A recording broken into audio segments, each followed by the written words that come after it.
How will Sri Lanka regain the GSP Plus concession? And does it involve any conditions? We delve deeper into the matter.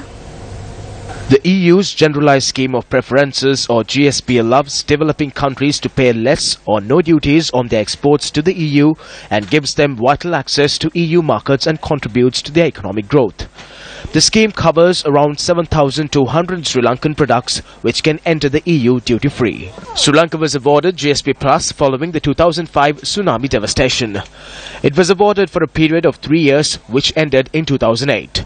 Thereafter, the EU decided to review Sri Lanka's progress on 27 UN charters including human rights, labour rights, environment protection as well as good governance to re-award GSP Plus to Sri Lanka.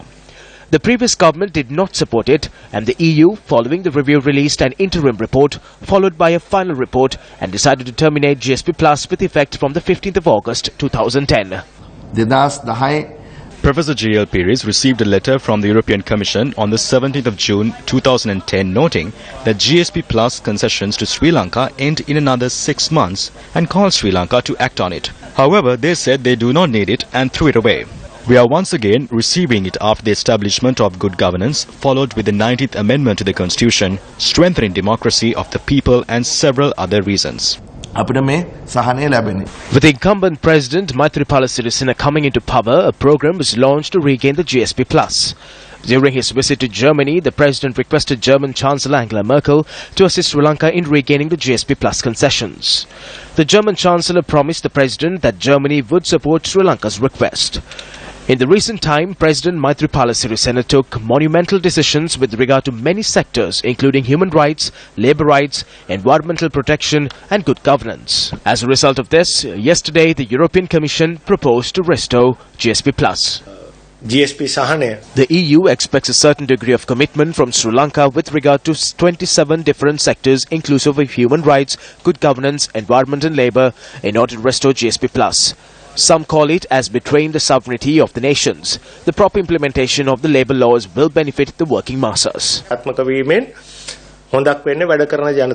apparel industry was planning to get around the $5 billion mark by 2010-11. But unfortunately, due to the European Union seeing otherwise of our human rights conditions in the country, finally decided to pull out the GSP Plus, which made the apparel industry products alone 10% or so more costly to buyers. So obviously those buyers shifted the sourcing from other countries. Sri Lanka lost I would call the opportunity cost, which we estimate may be around $500 million for a year. It will be debated in Parliament for a month and a half. Regaining GSP Plus is not a dream but is almost a reality. At present, if a Sri Lankan good is sold for 100 in their currency, they have to pay 17% tax. After we obtain this, it will drop to 3% from the 1st of April. The benefit will reach the producers.